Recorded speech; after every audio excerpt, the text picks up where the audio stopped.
കോട്ടയത്ത് ഭക്ഷ്യവിഷബാധയേറ്റ് യുവതി മരിച്ച സംഭവത്തിൽ നഗരസഭാ ഉദ്യോഗസ്ഥന് സസ്പെൻഷൻ. ഹെൽത്ത് സൂപ്പർവൈസറെയാണ് സസ്പെൻഡ് ചെയ്തത്. അതേസമയം യുവതിയുടെ മരണകാരണം ഭക്ഷ്യവിഷബാധ മാത്രമാണോ എന്നറിയുവാൻ കൂടുതൽ പരിശോധനകളും നടത്തും.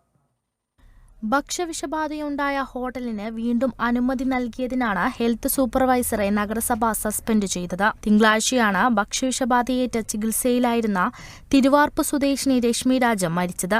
രശ്മിയുടെ മരണകാരണം ആന്തരികാവയവങ്ങളിലെ അണുബാധയെന്നാണ് പ്രാഥമിക പോസ്റ്റ്മോർട്ടം റിപ്പോർട്ടിൽ പറയുന്നത്. കരൾ, വൃക്ക, ശ്വാസകോശം എന്നീ അവയവങ്ങളിൽ അണുബാധ സ്ഥിരീകരിച്ചു.